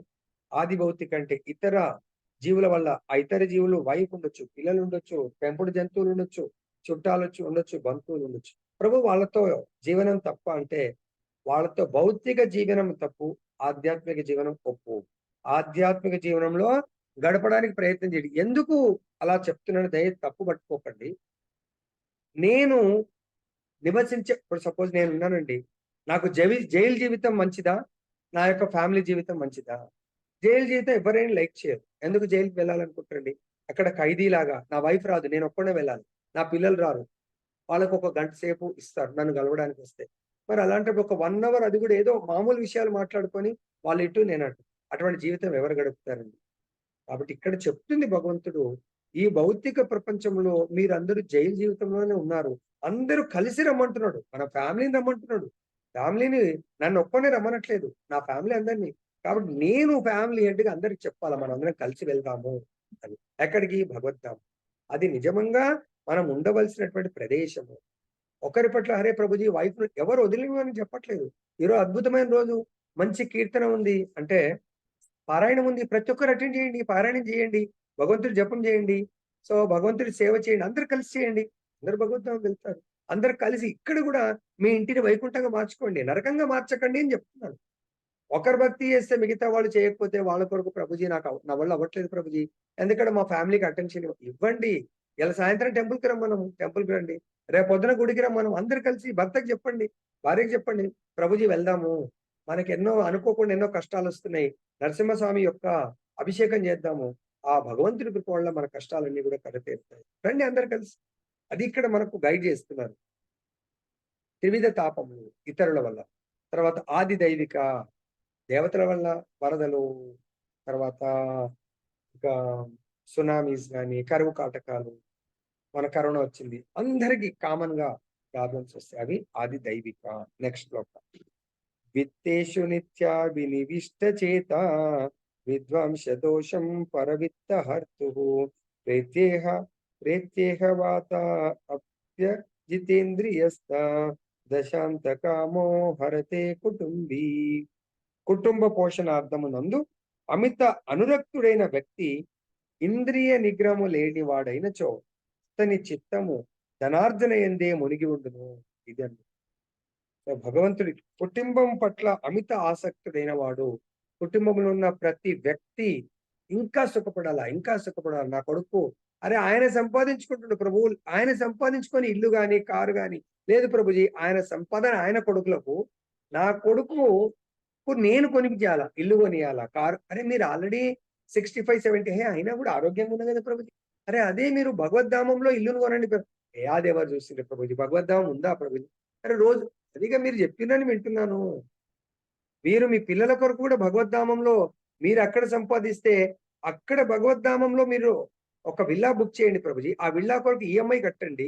ఈఎంఐ కడుతుంటే మన పిల్లలకు కూడా అరే మా నాన్న ఈఎంఐ కడుతున్నాడు, మనం కూడా సహాయ సహకారాలు అందించాలని ఉంటుంది. ఈఎంఐ కట్టడం అంటే నిత్యము భగవంతుడి యొక్క ఇందాక అనుకున్న 7 గంటలు భగవంతుడి యొక్క భగవద్గీత కథామృతము, తర్వాత భగవంతుడి యొక్క నామామృతము, భగవత్ ప్రసాదామృతము, భక్తుల సాంగత్యం, దీంతో జీవితం గడపండి. ఖచ్చితంగా మీ అందరికీ కూడా గోలోక బృందావనంలో లేదా వైకుంఠంలో భగవంతుడు ఒక విల్లా అలాట్ చేసేస్తాడు. అప్పుడప్పుడు మనకు ప్రభుత్వాలు కొన్ని పేదవాళ్ళ కొరకు ఇల్లు కట్టించేస్తారు. డబుల్ బెడ్రూమ్ అలాట్మెంట్, దానికి ఏం చేయాలండి? అప్లై చేయాలి. అప్లై చేయకుండా ఇల్లు ఇస్తారా? దానికి కూడా కొన్ని యోగ్యతలు పెడతారు. ఈ వాళ్ళు ఆధార్ కానీ లేకుంటే వాళ్ళ సంపాదన కానీ ఎన్నో కొన్ని సర్టిఫికేట్స్ తో అప్లోడ్ చేయమంటారు. అప్లోడ్ చేస్తే తర్వాత ప్రభుత్వము మనకు ఫస్ట్ అనౌన్స్ చేసినప్పుడు ఇల్లు ఉండదు, ప్లేస్ ఉండదు, ఏముండదు. పలానా దగ్గర అంటారు, కడతాడో కట్టడు అంట, కానీ కడతాడు, ఆయన స్టార్ట్ చేస్తాడు. అలానే భగవద్ధామంలో కూడా భగవంతుడు మనకు అక్కడ కూడా జీవోస్ ఏదో పబ్లిక్ లో చెప్తాడు టీవీ ముందు, దాన్ని వాళ్ళ యొక్క కేబినెట్ మీటింగ్ పెట్టుకొని లేకుంటే మేబీ అసెంబ్లీలో కానీ పార్లమెంట్ లో అప్రూవల్ తీసుకొని దానికి ఇంత ఫండ్ అలాట్ చేసి స్టార్ట్ చేస్తారు. ఇదైతే వీళ్ళ అప్రూవల్. భగవంతుడికి అయితే ఎవరు అప్రూవల్ అవసరం లేదు. వినీల ఆధ్యాత్మిక ఆకాశంలో ఎన్నో విల్లాస్ రెడీగా ఉన్నాయండి, వెకెంట్ ఉన్నాయి మన కొరకు. మనం అప్లై చేసుకోవట్లేదు. అప్లై చేసుకోండి, ఈరోజు చాలా మంచి రోజు. తప్పకుండా యూ విల్ గెట్, మనకోటి బుకింగ్ అయిపోతుంది. పరుల ధనమును హరించినచో ప్రభుత్వ చట్టం చే శిక్షింపబడుననియు మరణానంతరము యమదండము తప్పదనియు తెలుసుకున్నప్పటికీ అతడు ధనార్జనకు ఇతరులను మోసగించును. చూడండి, ఇతరులను మోసగించడం వల్ల తాను మోసగింపబడతాడు నెక్స్ట్ టైం అని తెలిసినా అదే పని చేస్తున్నాం. అదే భగవంతుడి దగ్గర విల్లా బుక్ చేసుకోవాలా, భగవంతుడి దగ్గర జాబ్ సంపాదించాలంటే ఎవరికి మనము రిష్వత్ ఇవ్వాల్సిన అవసరం లేదు, ఎవరిని మోసగించాల్సిన అవసరం లేదు. ఇక్కడ మనం సంపాదించాలంటే మోసం చేయాలి. కాబట్టి దయచేసి ఇక్కడ మోసంతో సంపాదిస్తే ఇంకా మనం 10 జన్మలు దుర్భరమైన జీవితాన్ని గడపాల్సి వస్తుంది. అదే నిజమైన సంపత్తి. ఇక్కడైతే కారుకు పెట్రోల్ పోయాలా, ఎలక్ట్రిసిటీ, అక్కడ ప్రతి ఒక్కరికి ఇండివిజువల్ హెలికాప్టర్స్ ఉంటాయంట, దానికి ఏ ఇంధనం అవసరం లేదు. ఇక్కడ చాలా కోటీశ్వరులకు హెలికాప్టర్ ఉన్నట్టు అక్కడ ఇండివిజువల్ గా విమానాలు ఉంటాయి. అర్థమైందా? సో మరి అటువంటి ఆ విమానాలు శాశ్వతంగా ఉంటుంది. ఆ బిల్డింగ్ సర్వీస్ అయిపోయింది అన్నట్టు ఉండదు. మనది 15-20 సంవత్సరాలు అయితే అయిపోయినట్టు దీని సర్వీస్, కూలగొట్టి మళ్ళీ కట్టాలి. అక్కడ శాశ్వతంగా మనకు విల్లా ఉంటుంది. మన ఇంట్లో ఉండేటువంటి గార్డెన్ లో ఉండే చెట్లన్నీ కూడా కల్ప వృక్షాలు, ప్రతి ఇంట్లో గో సంపద ఉంటుంది, అవన్నీ కూడా సురభి కవులు, అవన్నీ కూడా. సో కాబట్టి దయచేసి అటువంటి నరసింహ జయంతి రోజు మనందరం కూడా మరి గోలోక బృందావనంలో ఈ పావన పవిత్రమైన రోజు బుక్ చేద్దామా లేదా అనేది మీరు అందరు చెప్తే అందరి సమ్మతితో ప్రయత్నం చేద్దాం. జయబులో గ్రంథరాజ్ శ్రీమద్ భాగవతం की जय, श्री श्री राधारमण लाल की जय, जगन्नाथ बलदेव सुभद्रा माई की जय, गौर निताय भगवान की जय, जगत गुरु श्री प्रभुपाद की